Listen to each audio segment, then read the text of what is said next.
The commemorations in the end are not just a celebration of the sacrifice of the men who fought, but to a large degree they are a celebration of the nation. I think we commemorate it because it's the single most impactful event in American history after the revolution that started the country. To remember the watershed event in our nation's history. Our political system broke down, 600,000 people died, and that should not be forgotten. We need to remember that these men that fought during this war, their swords are rust now. Their guns will thunder no more. The vultures that once wheeled above their head must be buried with the prey. Whatever was won in the battles or on the battlefield, or even in the closet, these men didn't repine. They lived life to its fullest. They knew how to live. They knew the value of brotherhood, and that's what these reunions show.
The American Civil War.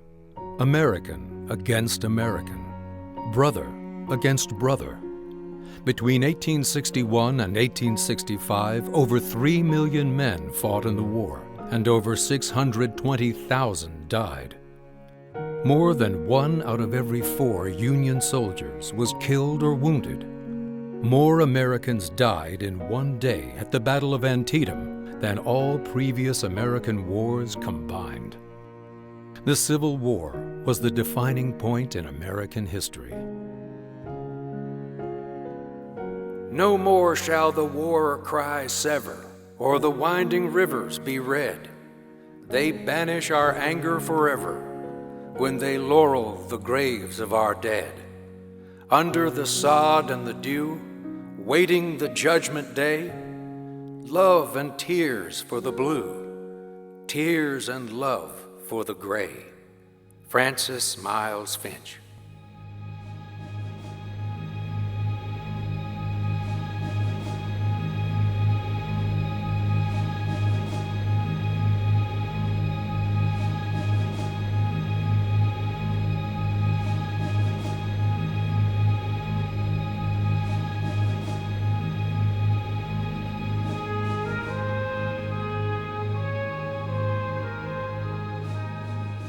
The term commemorate over the years has been misinterpreted. To commemorate means to honor, memorialize, or keep alive the memory of. It's not to celebrate. Certainly, we are not celebrating the Civil War, but we are remembering the Civil War and the consequences that came from it. So this raises a question of, why do we commemorate the Civil War? What is it that makes this war so different and memorialized more than any other in American history? The answers to these questions will be different depending upon which individual you ask. Certainly the principal reason is to remember the watershed event in our nation's history. The fact that this nation went through a 4-year civil war, incurred 620,000 casualties, sent 1/3 of the population into economic ruin, yet when it was all over with, emerged as a stronger and more vibrant nation is certainly worth commemorating. I think we commemorate it because it's the single most impactful event in American history after the revolution that started the country. 4 years of conflict, literally brother against brother sometimes, region against region. 600,000 Americans died of wounds or disease in the conflict. And it impacted the economy and the culture of particularly of the southern states for decades and decades after the war. You know, a few years after the Civil War, when the commemorations began, a lot of that centered around, I think, that the ex-Confederates wanting to make sure that their side of the story was told, that in some respects the correct history of the Civil War was told and the correct history of the Confederacy was told. And then I think when the organizations, the GAR and the UCV was organized in the late 1800s, it developed into where it was more of a camaraderie type thing, where the soldiers or the old ex-soldiers wanted to get together and talk about old times. The American Civil War has held a unique place, I think, in the hearts and minds of Americans almost from the very end of it. The celebrations which began to develop really in the 1880s and 1890s dwarf, I think, anything we've ever seen, say, for example, with regard to World War I or World War II, or for that matter, certainly Korea or Vietnam. Those wars have not been commemorated in the same way.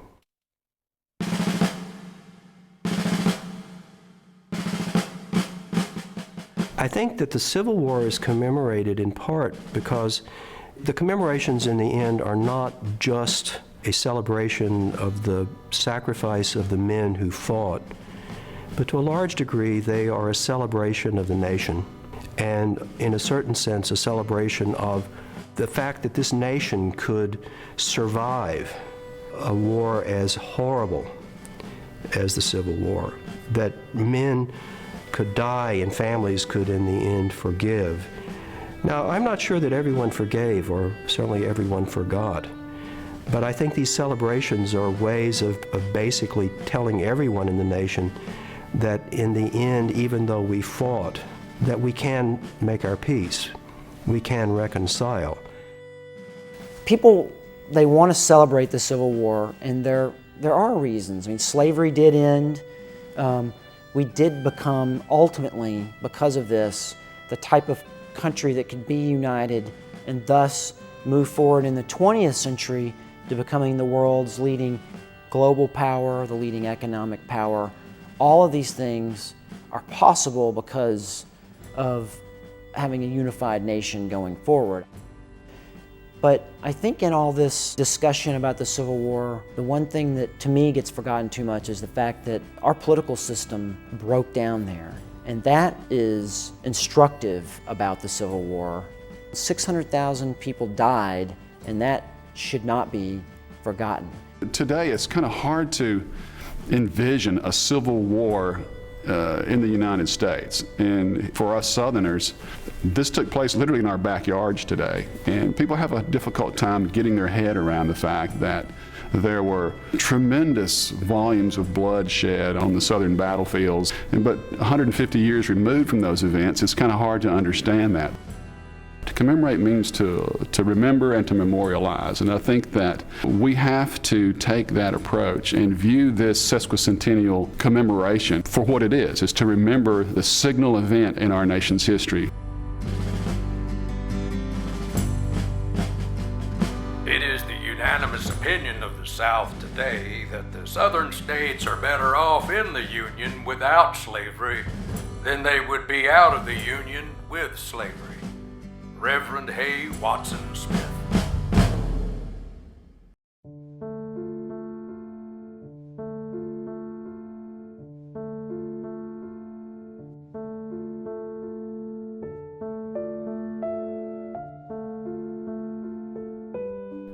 God of our fathers, known of old, Lord of our far-flung battle line, beneath whose awful hand we hold dominion over palm and pine.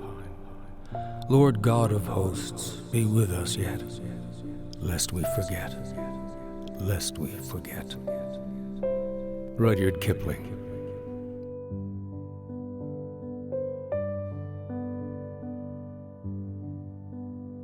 In the immediate post-Civil War era, Southerners sought to mourn their dead by constructing cemeteries and erecting monuments and headstones. Federal troops were buried in national cemeteries, but Confederate troops largely remained in the battlefields, buried in trenches or shallow graves. In the early days after the war, there was a movement to move these Confederate soldiers out of the battlefields and reinter them into cemeteries. These efforts were mostly accomplished by loosely organized memorial groups and organizations of widows, daughters, and surviving veterans. The memorials were originally funereal in design, as that of an obelisk or rough, upright headstone. This style of monumentation continued until the 1890s, when the United Confederate Veterans, Sons of Confederate Veterans, and moreover, the United Daughters of the Confederacy started erecting a more celebratory type of monument out of the cemeteries and into town squares. Really, I guess you could say the heyday of monument building is the 1890s and the early 20th century, and it's when those old soldiers are beginning to disappear. There are not as many of them, and it's their sons, and particularly their daughters. The United Daughters of the Confederacy was particularly active in raising money to build Confederate monuments all across the South. The unveiling of those monuments again become an important moment in the civic history of a community, because as they are unveiled, there's usually speeches, there might be a band playing Dixie. Dixie becomes kind of the real icon of the Confederacy, pervasively used everywhere. If you travel around Arkansas, I think just about every county and maybe every county seat has a Confederate monument. And in most southern states, it's hard to walk out your door or drive down the highway without seeing some type of monument that's put there. The Confederate monument business was just that. It was a business.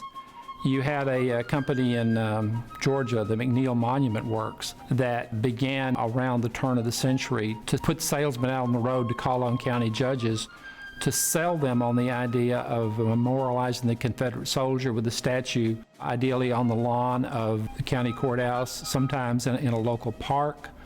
By the time it was all done, you had 30-some-odd counties that had a monument to a Confederate soldier.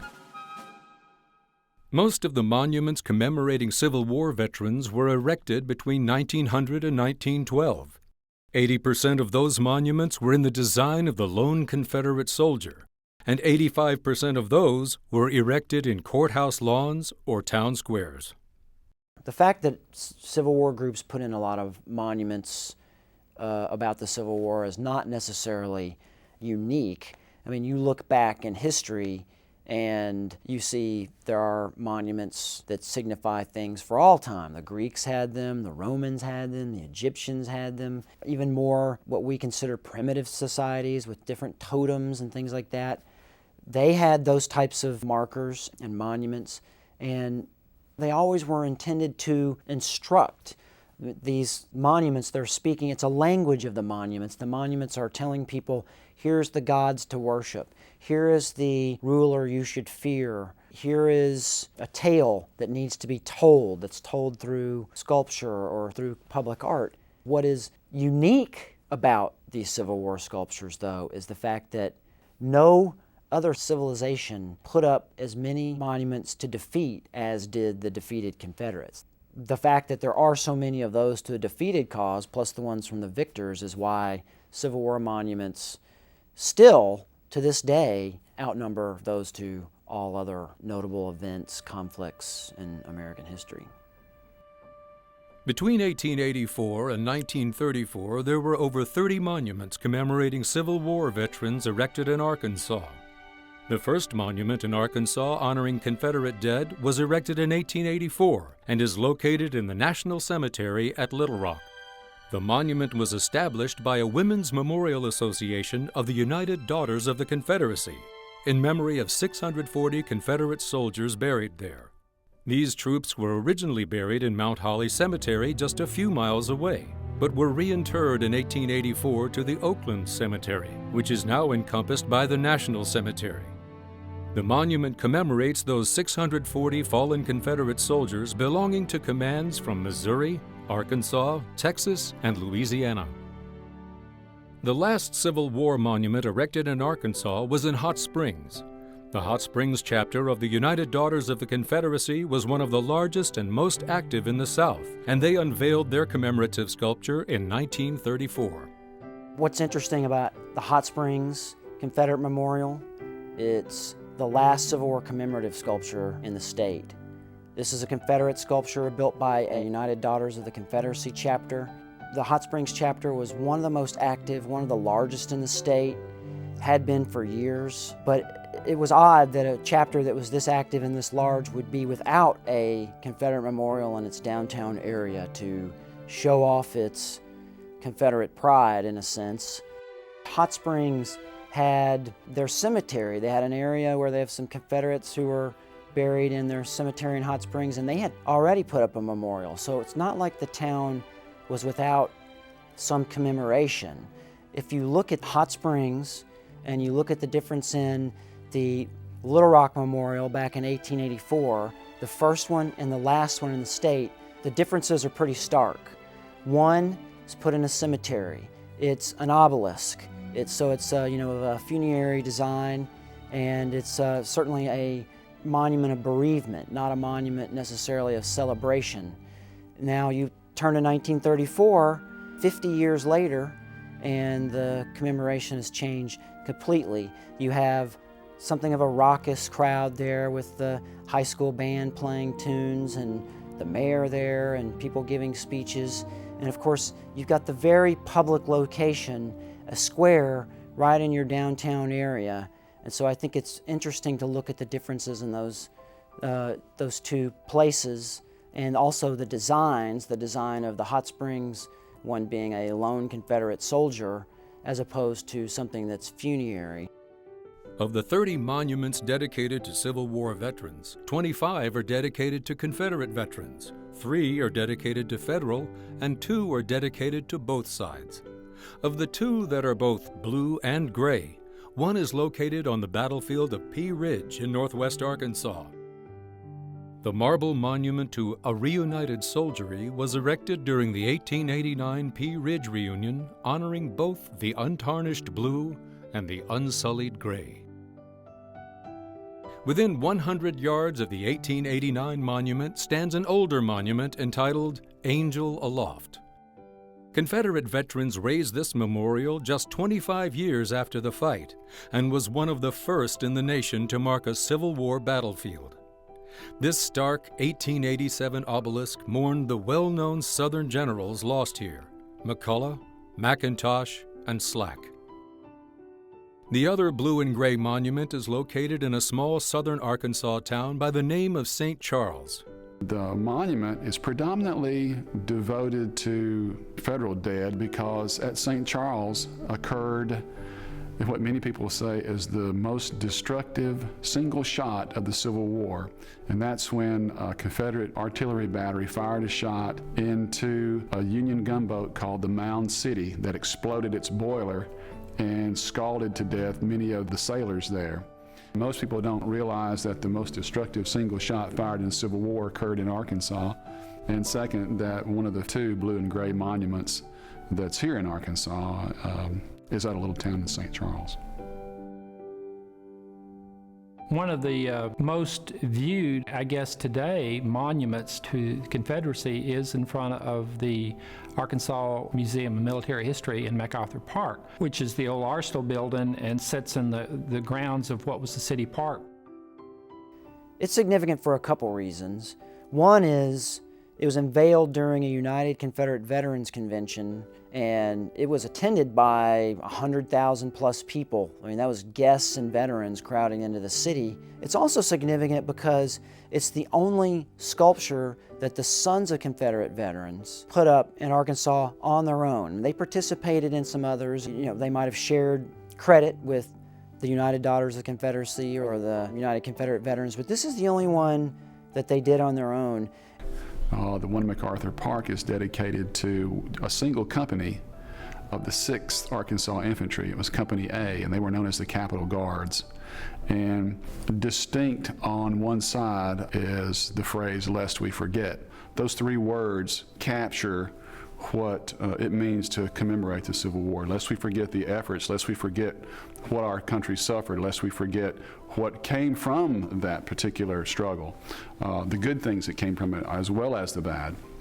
When the monument was unveiled, there were estimated that 20,000 roses were thrown upon the monument as part of its dedication ceremony, which is interesting because Little Rock's nickname at that time was known as the City of Roses, and so that was a fitting tribute to the Capitol Guards coming from the City of Roses. 2 of Arkansas's best organized and most enduring ladies' memorial associations were in Helena and Fayetteville. The Phillips County Memorial Association created Helena's Confederate Memorial Cemetery in 1869 in a corner of the Maple Hill Cemetery. About 2,500 to 3,000 Union soldiers had been buried on the grounds, but in 1867 they were moved to the National Cemeteries in Memphis, Tennessee and Louisville, Kentucky. More than 100 Confederates are buried in the cemetery's 1-acre plot, several of whom were killed in the July 4, 1863 Battle of Helena. Most of the Confederates buried there were reinterred in the cemetery by the Phillips County Memorial Association in 1869 or shortly thereafter. This includes perhaps the best-known and most respected Arkansan to fight in the Civil War, General Patrick R. Claiborne. Arguably, the most important and longest-lasting memorial association in Arkansas is the Southern Memorial Association in Fayetteville. This group played a significant role in organizing a coalition of ladies' memorial associations across the South. The Southern Memorial Association was founded by a group of 38 Fayetteville women in June 1872 to care for the graves of the Confederate dead in and around Fayetteville. Mary Pollard, wife of Dr. T.J. Pollard, a former Confederate surgeon, was named as first president. They began reinterring bodies from Pea Ridge and Prairie Grove, places where a lot of times the Confederates had maybe been buried in a trench, so they were able to give them individual graves and markers if they could. The memorialists dedicated the Fayetteville Confederate Cemetery containing more than 500 graves on June 10, 1873. The work of collecting bodies continued, and eventually the cemetery would be the final resting place of more than 900 Confederates. In the late 1880s, they also started a monument campaign spearheaded by the second president of the SMA, Lizzie Pollard, successor and daughter-in-law of Mary Pollard. According to Mrs. Pollard, who remained president of the association for years, the raising of a monument, quote, was a long-cherished dream, the ultimate end around which the dearest hope of the association twined, end quote. The bronze statue of a Confederate private was unveiled June 10, 1897. These monuments we build will speak their message to generations. These voiceless marbles in their majesty will stand as vindicators of the Confederate soldier. They will lift from these brave men the opprobrium of rebel and stand them in the line of patriots. This is not alone a labor of love, it is a work of duty as well. We are correcting history. Lizzie Pollard. From mourning the dead by erecting funereal obelisks to commemorating the heroic Confederate soldier with monumental sculpture, Arkansans have displayed a determinate salute by dotting the state with sacred places of remembrance for their fallen veterans.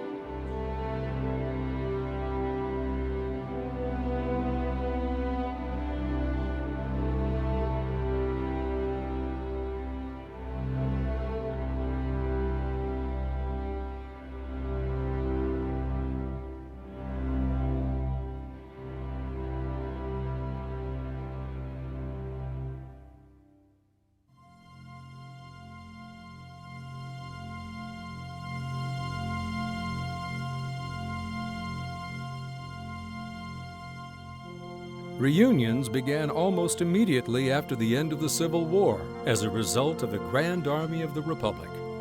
This fraternal organization, composed of Union Civil War veterans, commonly known as the GAR, was founded in 1866 on the principles of fraternity, charity, and loyalty.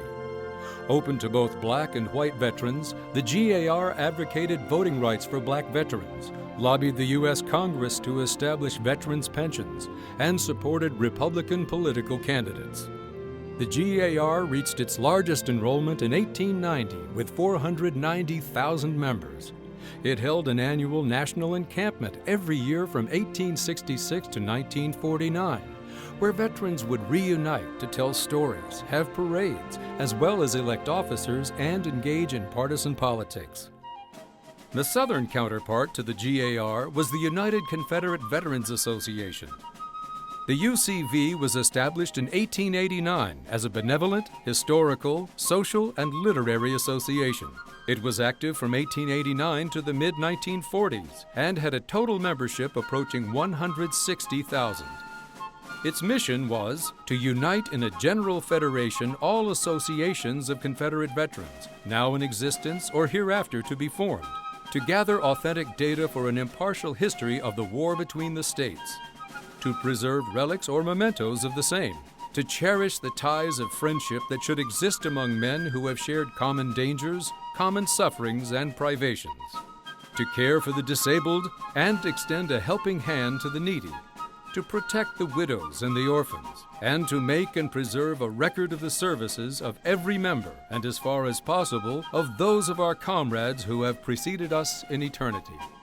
The whole reunion phenomenon really came into its own once the United Confederate Veterans was established, because having lost the Civil War, Southerners, being the prideful people that we are, had a difficult time swallowing the fact that, okay, we spent so much blood and treasure in our effort to win the war that at least recognize the fact that we put up the good fight. That's ultimately what helped the Confederate veteran reunions to develop. The first Confederate reunions that took place that were not local in character, not just a meeting of people from a county that perhaps had all served in the Confederate armies, began to take place after 1889 with the creation of the United Confederate Veterans Organization. They continued to grow and continued to expand, and I guess continued to take place until 1951, when the last of the Confederate reunions was celebrated. And of course, in 1911, one of the largest of the whole series of national reunions took place in Little Rock, Arkansas.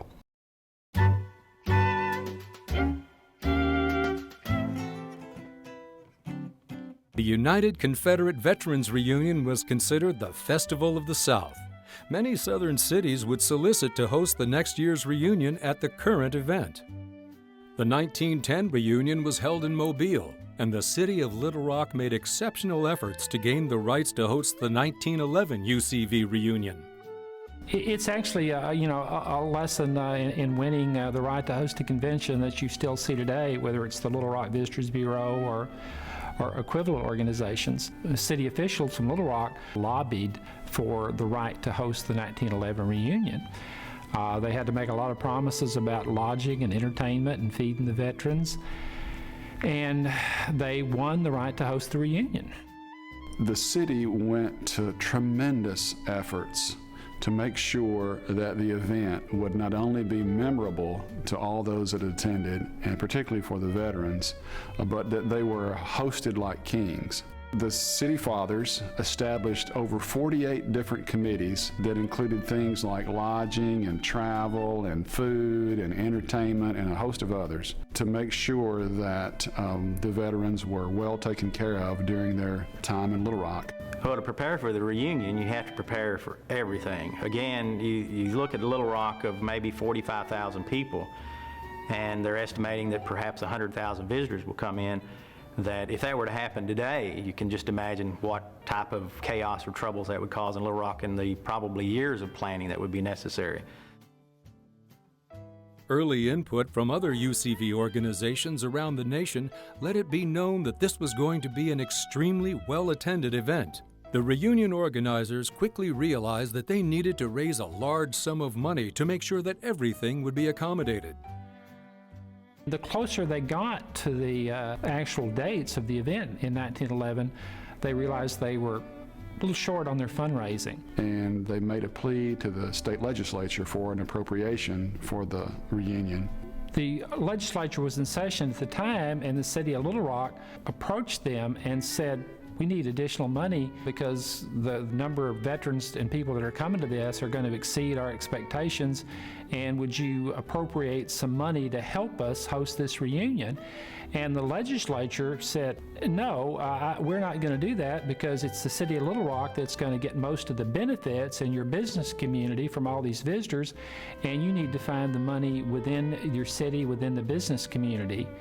A unique way that they managed to make up for what they thought was going to be a shortfall was the sale of dollar tribute buttons. And this was the idea of a local businessman, Mr. Harry Ramey, who thought this up. You could buy a tribute button for $1, and that went to raise the money.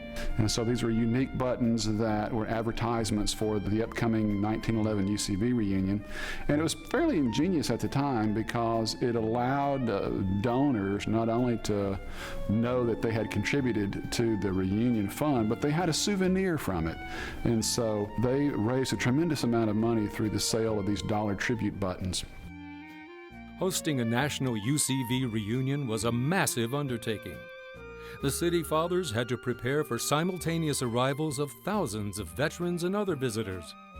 The principal means for travel to Little Rock in 1911 was via rail, and there were 3 principal railroads that supplied Little Rock: the Rock Island Line, the Cotton Belt, and the Iron Mountain. Each of the railroads provided discounted rates to the thousands of veterans that were coming into Little Rock for the reunion.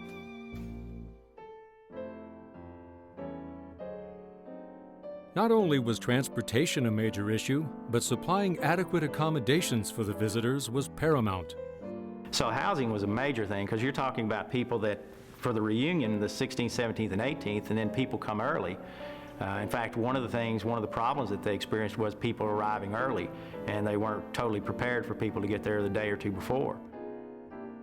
What caught them up short were they probably got 3,000 to 4,000 more veterans than they had expected that they needed to house. That led them to contact the U.S. Army across the river at Fort Roots, who brought over several thousand canvas Army tents and set up the encampment in what was in City Park, which is today MacArthur Park. And the camp was known as Camp Shaver.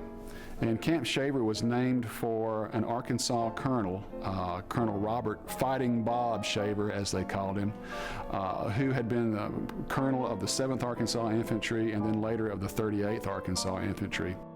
It was Colonel Shaver's honor to make sure that everything ran smoothly at the camp that was named for him. So they put up tents, which were then organized by military standards, by division, regiment, and such. So all Arkansas soldiers who served with the Tennessee Division would be housed there, so if you were looking for them. There were hospital tents that were put up there. There was a huge mess tent. You could stay in Camp Shaver during the duration of the reunion, and you would have been taken care of. One of the advantages of staying at Camp Shaver, apart from being able to reminisce about old times with your former buddies, was the fact that you got all your meals for free. And during the 3-day event, they served over 54,000 meals. And remember, this is Little Rock in 1911, so to serve 54,000 meals to these fairly ravenous old veterans was quite an accomplishment.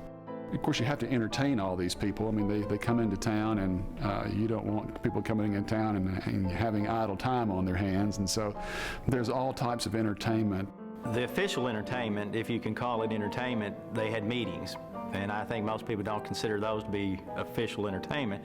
But there were dances that were set up, and then there were private organizations, and veterans organizations in the city that set up dances and balls for the soldiers to visit. And then the unofficial stuff, it was like a sideshow. Circuses, vaudeville shows, plays. There was even a hot air balloon that was available to ride. Unfortunately, the hot air balloon didn't work as well, but still it was here on the grounds of Camp Shaver. What culminated the event was the Confederate Ball at the end, which were over 4,000 attendees. The quintessential event was the parade and the unveiling of the monument to the Capitol Guards in the midst of Camp Shaver.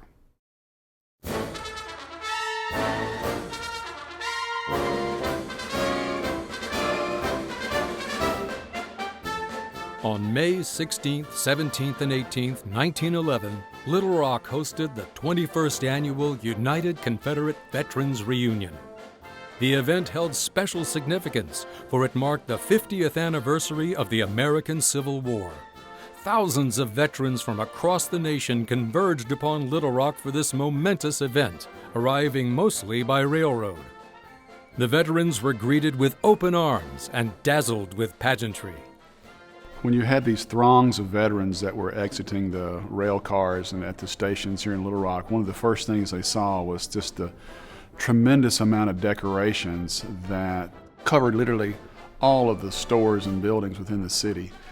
There were just hundreds of flags and bunting of red, white, and blue, and also pictures of Southern generals and Southern heroes that adorned, bank buildings and the city hall and various hotels and such. And so the city was festooned with all kinds of decorations. Clearly, it was a festival atmosphere, and that it was a tremendously colorful city at the time based on the number of decorations. And those decorations figured heavily in the pageantry of the parade. The city made great efforts to decorate the city. I mean, they really appeal to the businesses and the people in town to make themselves look good. And so they spared no expense in decorating what they sometimes call Confederate Way, or the parade route. And the parade, like the parade for all UCV reunions, was the climax of the event. And Little Rock certainly did herself proud with the parade in 1911. The parade was the last really official event of the reunion to be held on the last day. And they had initially created a route that was shorter than the one that they actually walked on and rode on. And the reason for that was because so many people showed up and so many people were involved in the parade that they felt like they needed a longer route. But actually they started on Markham Street, the Markham Street that runs in front of the old State House, and the side streets, and would come down Markham Street where there was a review stand for the veterans in the old State House. Down by the Marion Hotel was the reviewing stand for the hierarchy of the UCV, the guy in charge.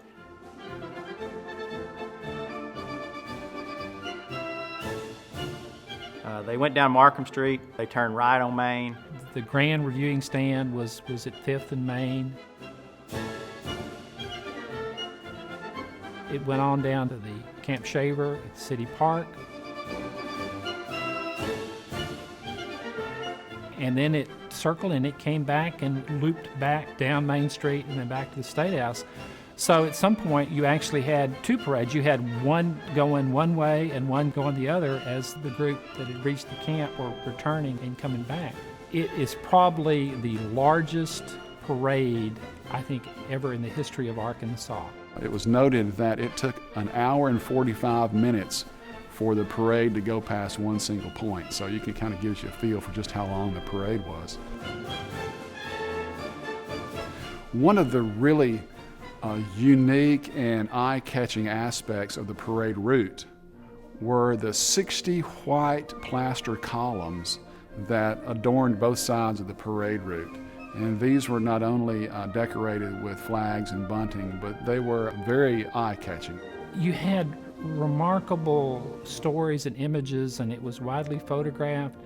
The remnants of Nathan Bedford Forrest Cavalry, for instance, was in Little Rock and rode their horses in this parade. So you had mounted, uniformed Confederate cavalrymen, many of them in their 80s, long beards. So you had these old veterans marching and the bands and the various banners, And the floats, there were some floats, particularly one that carried the queen of the event. Her name was Kathleen Barkman. And then you had her entourage, and then there were various other delegates and visitors and the Sons of Confederate Veterans and the UDC. During the reunion, the SCV, the Sons of Confederate Veterans, and the United Daughters of the Confederacy, an older organization, they all did exist and participated in the parade. You know, like in conventions where you have a convention in town, you have a host committee or a host group. The one sets up the arrangements, they're probably more responsible for the local arrangements than the UCV would have been. Most of the veterans marched in the parade. The parade route was over 3 miles in length. And you have to realize that this was in May of 1911, a warm day, and a lot of these old veterans whose average age was 75 were going to march 3 miles. There were special tents and accommodations made to make sure that there was plenty of water in case the veterans got overheated. There was one very elderly soldier who had been a drummer boy during the war, and he was photographed in the camp with his drum. He was in the parade, and he collapsed in the heat because it's May and it's hot in Arkansas in May, we know that. And wearing these wool gray uniforms. And that brought the parade to a halt for a minute, and the old other veterans pulled him aside, and his recorded words were, "Please just help me to my feet. I'll finish this march or I'll die in the attempt." And that was, I think, symbolic of how important this event was to so many of these old veterans. A lot of them knew this would be their last reunion, and it was really important that they be there. It was important that they be able to finish this parade, and the poor man could not finish his march. His heart was willing, but his body wasn't. To kind of give you a magnitude of the people that were on the streets, it was estimated that over 100,000 people were either involved or were watching the parade. And there were throngs of people all over the sidewalks, 5 to 7 people deep. And there were special grandstands that were made that were filled up very quickly. People watched the parade route from windows and atop buildings all along the parade route. There were people that were climbing the top telephone poles to watch the event.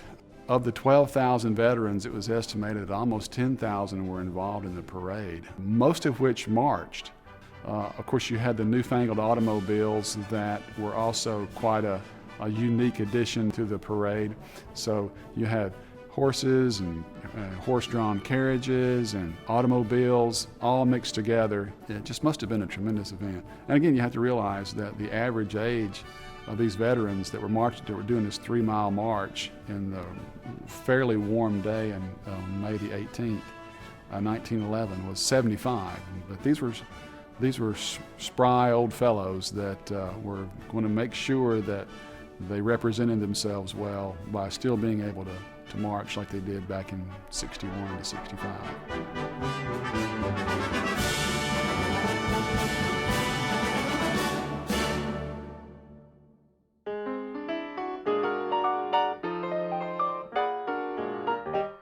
In 1928, Little Rock had the pleasure to host the 38th Annual United Confederate Veterans Reunion. Much unlike the 21st reunion held in 1911 in Little Rock, the number of veterans had dwindled quite significantly. Referred to as the Thin Gray Line, instead of having 12,000 veterans as in 1911, the 1928 reunion hosted only 4,000 veterans. Unlike the 1911 reunion, where the average age was approximately 75, the average age for the 28 reunion was about 95. The oldest was 109. As with most of these reunions, the accommodations for the veterans were free.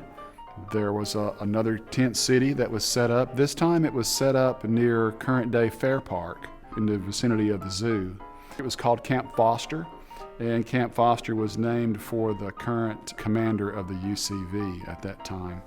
In 1928, the City Fathers went back to a tried and true technique for raising money, and that was the selling of reunion buttons, or tribute buttons as they were called in 28. The veterans were feted like kings. There were various types of entertainments, events, balls, dances, so on and so forth for the veterans. Like any other United Confederate Veterans reunion, the parade of 1928 was the climax of the event. However, much unlike the 1911 event, Very few veterans were marching in this parade, at least on foot. There were over 1,000 automobiles and trucks that were designated for the transport of the veterans, as well as the Sons of Confederate Veterans and United Daughters of the Confederacy that were attending. There were 18 bands that one of their principal tunes was Dixie, which even in 1928 was still eliciting rebel yells and hurrahs from the crowds that attended.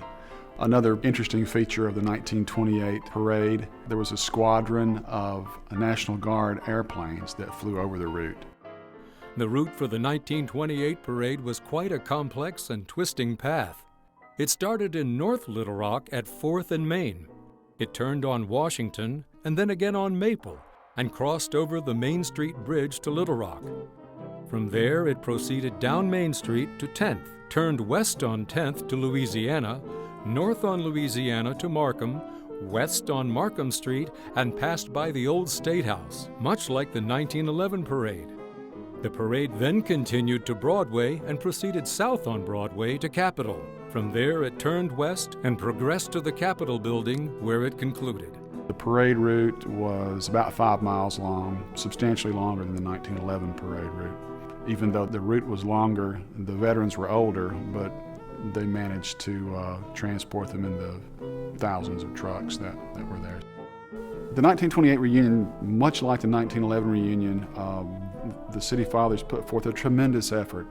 You saw pretty much the same types of decorations. Most of the buildings in the city were well decorated. There were several monuments that were unveiled as part of the event. There were 2 monuments unveiled on the old State House grounds.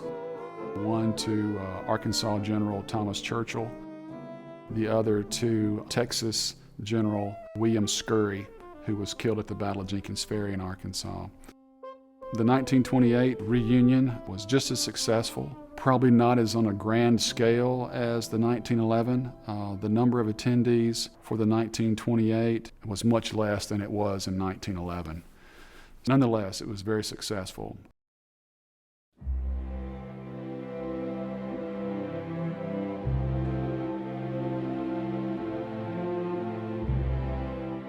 In 1949, Little Rock hosted its 3rd and final United Confederates Veterans Reunion. It was the 59th UCV reunion since its beginning in 1890. There would only be 2 more reunions, the last one being in Norfolk, Virginia in 1951. To get a feel for just how thin that thin gray line had dwindled to by 1949, throughout the nation, there were only 50 Civil War veterans that were alive in 1949, 29 of which were Confederate veterans. And of those 29 Confederate veterans, 4 of them attended the reunion in Little Rock in 1949. The attendees were 102-year-old James A. Thrasher of Mississippi, Thomas E. Riddle of Wichita Falls, Texas, who was 103, 100-year-old W.W. Alexander of South Carolina, and the youngest of the 4, UCV Commander-in-Chief James W. Moore of Alabama, who was a spry 98. They were honored like all the other UCV conventions at the Hotel Marion. So the Hotel Marion had been the host of the 1911, the 28, as well as the 49 reunion. Much like the dwindling number of Confederate veterans that attended the 1949 reunion, the number of visitors that attended the event had declined significantly as well. There were only about 250 visitors that were here specifically for the 49 reunion. So as you can imagine, the parade and the scale and scope of the events was much reduced in 1949. Nonetheless, the city still put forth an effort, still decorated the buildings, still had a parade, and still went all out to make sure that these 4 veterans were well accommodated. Numerous events were planned for all attendees, including concerts by the United States Marine Corps Band, an Old South turkey dinner, and a grand Confederate ball. The Commander-in-Chief, General James W. Moore, had the honor to dance with Miss Arkansas of 1949, Miss Barbara Jean Brothers, as part of the ball events. To kind of give you a feel of just how spry these 4 veterans were, Mr. Riddle, from Texas who was 103 years old got a little bit bored by the events, and he sent one of his attendants down to the hotel desk at the Hotel Marion and said that they needed to get something stirred up or he was going back home. So that, I think, speaks volumes for the spirit of the Confederate veteran, not only their spirit that they had from 1861 to 1865, but even in their twilight years in 1949.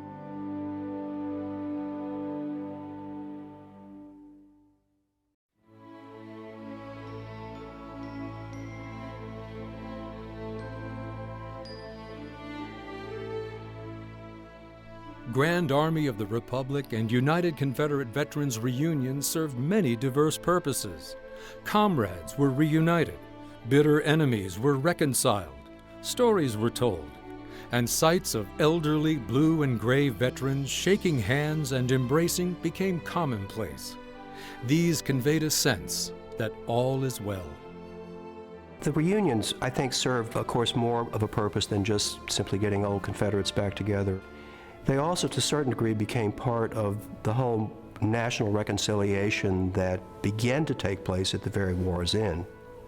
As the years continue to pass by, and as these men get older and older, just the longevity of some of these fellows becomes a cause of celebration. They're trooped out over and over again. In fact, to suggest how it is that a nation, even though it had wounded itself so deeply, could peaceably reestablish it and unify itself.